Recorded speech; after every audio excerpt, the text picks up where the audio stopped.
Dears, എല്ലാവർക്കും നമസ്കാരം. മൗനരാഗം സീരിയലിൻ്റെ ഇന്നത്തെ വിശേഷത്തിലേക്ക് എല്ലാവർക്കും സ്വാഗതം കേട്ടോ.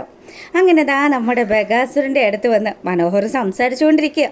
അപ്പം ബഗാസുരൻ പറഞ്ഞു, അതെ, എൻ്റെ മോളുടെ ജീവിതത്തിൽ നിന്ന് നീ എങ്ങനെയും ഒന്ന് ഒഴിവായിപ്പോ, എനിക്ക് എന്നാൽ മാത്രമേ അല്പമെങ്കിലും മനസ്സമാധാനം ഉണ്ടാവുകയുള്ളൂ.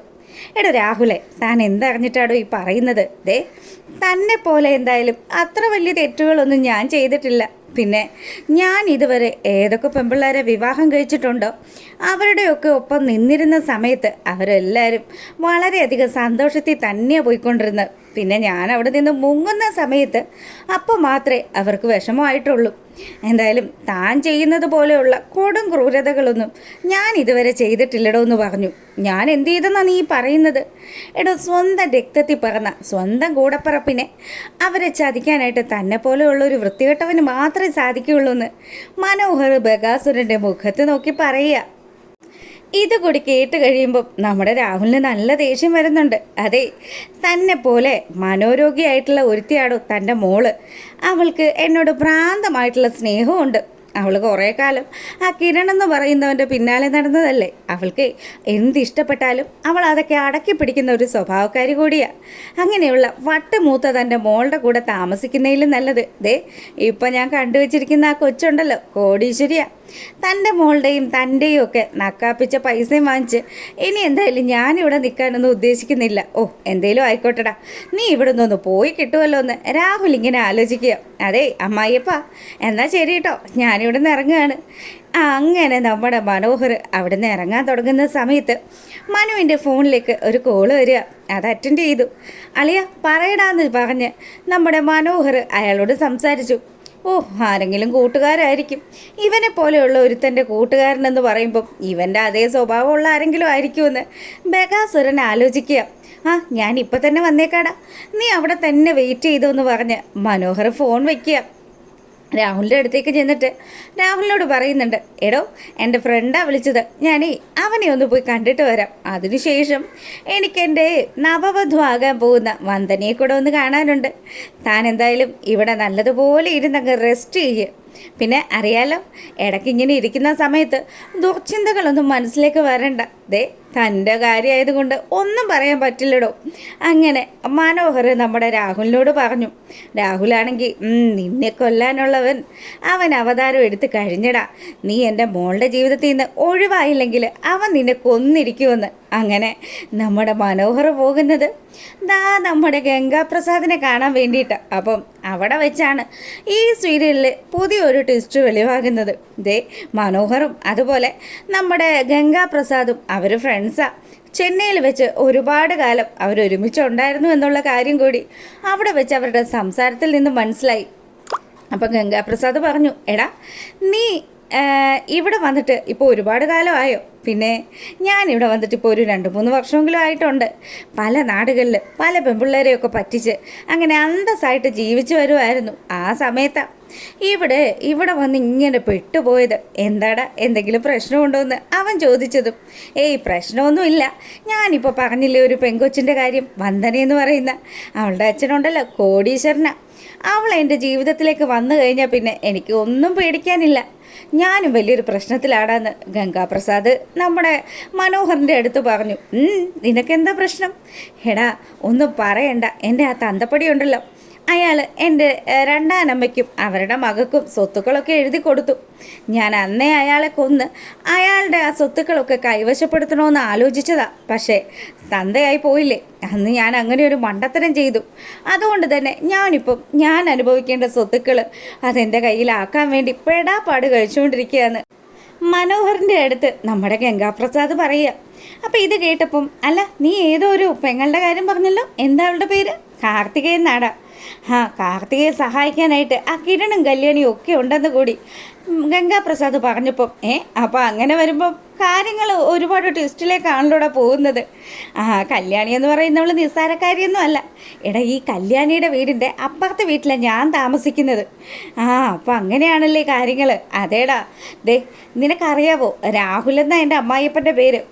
അത് കൊള്ളാലോ. എൻ്റെ ദൈവമേ, എടാ അയാളാണ് നിന്നെ കൊല്ലാനായിട്ടുള്ള കൊട്ടേഷൻ എനിക്ക് തന്നിരിക്കുന്നത്. ഓ, ഞാനപ്പോൾ ആലോചിച്ചു അയാൾ ആർക്കെങ്കിലും എന്നെ തീർക്കാനുള്ള കൊട്ടേഷൻ കൊടുക്കുമെന്ന്. അത് നിനക്കായത് എന്തായാലും നന്നായി. നീ നിൻ്റെ കാര്യം സാധിച്ചെടുത്തതിന് ശേഷം ഈ നാട്ടിൽ നിന്ന് പോകുമല്ലോ, അപ്പോൾ എനിക്ക് പേടിക്കാനും ഇല്ല. അതേടാ, ദേ നീ എല്ലാത്തിനും എൻ്റെ ഒപ്പം തന്നെ നിൽക്കണം. അത് പിന്നെ പ്രത്യേകം പറയേണ്ടതുണ്ടോ? അവിടെ എന്ത് കാര്യം നടന്നാലും അത് മുഴുവനും നിൻ്റെ ചെവിയിൽ എത്തിക്കുന്ന കാര്യം ഞാൻ ഏറ്റടാ. കിരണിൻ്റെയും കല്യാണിയുടെയും ഒക്കെ നീക്കങ്ങൾ അത് വ്യക്തമായിട്ട് ഞാൻ നിന്നെ അറിയിച്ചിരിക്കുമെന്ന് പറഞ്ഞ് നമ്മുടെ മനോഹർ ടാറ്റയും പറഞ്ഞു പോവുക നേരെ വന്ദനയുടെ അടുത്തേക്ക്. അപ്പോൾ വന്ദന ബസ് സ്റ്റോപ്പിൽ അങ്ങനെ കാത്തു നിന്നു. അതിനുശേഷം വന്ദന പറഞ്ഞു, അതെ എനിക്കൊരാളെ കല്യാണം വിളിക്കാനുണ്ട്. കല്യാണം വിളിക്കാൻ വേണ്ടിയിട്ട് ഞാൻ വരേണ്ട ആവശ്യമുണ്ടോ വന്ദനയെന്ന് മനോഹർ തിരിച്ചു ചോദിച്ചതും, വന്ദനയാണെങ്കിൽ എൻ്റെ അങ്കിളിനെ കല്യാണം വിളിക്കണം, അത് നിങ്ങളും എൻ്റെ ഒപ്പം വരണമെന്ന് പറഞ്ഞ് മനോഹരനെ കൂട്ടി അവിടെ നിന്ന് ഇറങ്ങുക. അപ്പം അവിടെ ചെന്ന് ആ ഒരു കാറിൽ നിന്ന് ഇറങ്ങുന്ന സമയം യമണ്ട വീടാണല്ലോ. അങ്ങനെ നമ്മുടെ മനോഹർ ദാ വീട്ടിലേക്ക് വലത് കാലെടുത്ത് വെച്ച് കയറാൻ തുടങ്ങുമ്പോൾ അവിടുത്തെ ആൻറ്റി ഇങ്ങോട്ട് വന്നു. ആഹാ മോളെ, വാ മോളെ. അതെ, അങ്കിൾ ഇവിടെ ഇല്ല കേട്ടോ, അങ്കിൾ പുറത്ത് പോയിരിക്കുക. അങ്ങനെ ഇതാണല്ലേ പയ്യൻ, ഞങ്ങൾക്ക് എല്ലാവർക്കും ഒരുപാട് ഇഷ്ടപ്പെട്ടു എന്നൊക്കെ പറഞ്ഞ് അവരെ അകത്ത് കയറ്റി ഇരുത്തി. ദേ ആ വല്യമ്മയല്ല, ആ ആൻറ്റി അവർ സംസാരിച്ചു കൊണ്ട് നിൽക്കുമ്പോഴാണ് മനോഹർ ചുവരി തൂക്കിയിട്ടിരിക്കുന്ന അവരുടെ ഭർത്താവിൻ്റെ ആ ഒരു ഫോട്ടോ കണ്ടത്. ശരിക്കും ഞെട്ടിത്തരിച്ച് നിൽക്കുക. ദൈവമേ, ഇയാളൊരു പോലീസ് ഓഫീസറാണല്ലോ. ഇയാളെങ്ങാനും ഇവിടെ വന്നാൽ തീർന്നു. ഇനി ഇവിടെ എങ്ങാനും എൻ്റെ പേരിൽ എന്തെങ്കിലും കേസുണ്ടോ എന്ന് തമ്പുരാൻ അറിയാമെന്ന് പറഞ്ഞ് ആശാൻ അങ്ങനെ ആലോചിച്ച് നിൽക്കുമ്പം ദേ അവിടെ മുറ്റത്ത് പുള്ളിക്കാരൻ്റെ ജീപ്പ് വന്ന് അങ്ങ് നിന്നു. അതിനുശേഷം അതിൽ നിന്നും ആ സാറ് പുറത്തിറങ്ങുന്ന സമയത്താണ് നമ്മുടെ മനോഹർ ശരിക്കും ഒന്ന് പേടിച്ചത്. SP വന്നിരിക്കുന്നത്. എന്തായാലും വന്ദനയാണെങ്കിലോ മനോഹറിൻ്റെ ഈ ഒരു പരക്കം പാച്ചിലും അവൻ്റെ വെപ്രാളവും ഒക്കെ കാണുമ്പോഴത്തേക്കിനും ശരിക്കും പറഞ്ഞാൽ അതൊക്കെ ആസ്വദിക്കുക.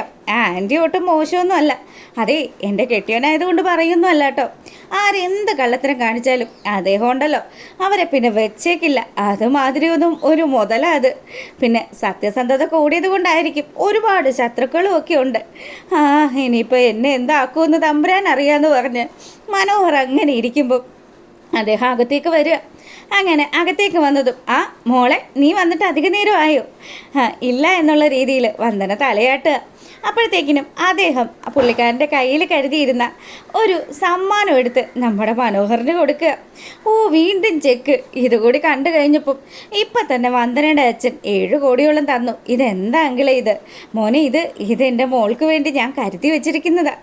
നിങ്ങളുടെ കല്യാണം എൻ്റെ സ്വന്തം മോളുടെ ആ ഒരു രീതിയിൽ തന്നെ മുന്നിട്ട് നിന്ന് നടത്താനും ഞാൻ ആലോചിക്കുന്നുണ്ടെന്നൊക്കെ പറഞ്ഞ് അവർ വലിയ സ്നേഹത്തോടു കൂടി മനോഹറിനെ യാത്രയാക്കുമ്പം അദ്ദേഹം ആലോചിച്ചു, എടാ നിന്നെ പൂട്ടാൻ വേണ്ടി തന്നെയാടാ ഞാനൊക്കെ ഈ വേഷം കെട്ടിയിരിക്കുന്നത്.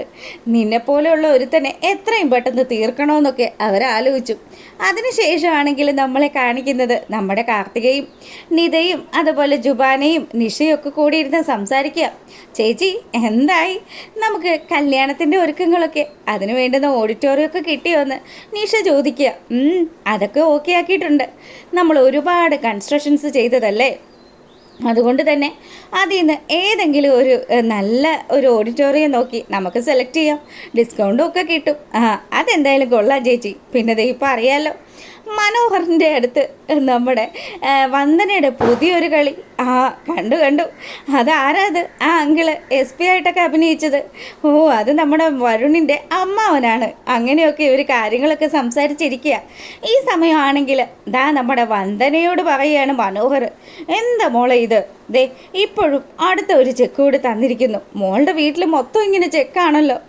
അത് സാരമില്ല, അവർക്ക് എന്നോടുള്ള സ്നേഹം കൊണ്ടല്ലേ എന്നൊക്കെ പറഞ്ഞ് വന്ദന മനോഹറിനെ സമാധാനിപ്പിക്കുക. അപ്പം മനു ആണെങ്കിലും മനസ്സിൽ ഒരുപാട് ലഡുവൊക്കെ പൊട്ടിയിരിക്കുക. അയ്യോ, ഈ കോടികളൊക്കെ താൻ എന്ത് ചെയ്യും?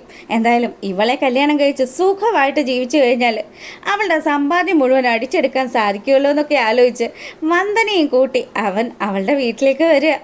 അപ്പം നമ്മുടെ കല്യാണിയും അതുപോലെ നിഷയും ബാക്കി ടീംസും ഒക്കെ ആ വീട്ടിലുള്ള കാര്യമൊന്നും മറ്റാർക്കും അറിയില്ലല്ലോ. അങ്ങനെ അത് മനോഹർ കാറിൽ നിന്നിറങ്ങിയതും അവൻ നമ്മുടെ കല്യാണിയുടെ വണ്ടി കാണുക. അപ്പോൾ അവരുടെ വീടിൻ്റെ ഉമ്മറത്ത് കല്യാണിയുടെ കാറ് കണ്ടതും മനോഹർ ശരിക്കങ്ങ് ഞെട്ടി. ഇവളെന്താ ഇവിടെ എന്നുള്ള രീതിയിൽ. അപ്പോൾ ഇത് കാണിച്ചുകൊണ്ടാണ് ഇന്നത്തെ വിശേഷം അവസാനിക്കുന്നത്. എന്തായാലും മനോഹറിന് ഇപ്പോൾ ചില കാര്യങ്ങളൊക്കെ ഒരു സംശയം പോലെ തോന്നി തുടങ്ങിയിട്ടുണ്ട്. ഇതിന് പിന്നിൽ ഇനി ആരെങ്കിലും കളിക്കുന്നതാണോ എന്ന്. അപ്പം എനിക്ക് കണ്ടു തന്നെ അറിയാം അതിബുദ്ധിമാനായിട്ടുള്ള ഈ കുറുക്കൻ രക്ഷപ്പെടുകയോ ഇല്ലേ എന്നുള്ളത്.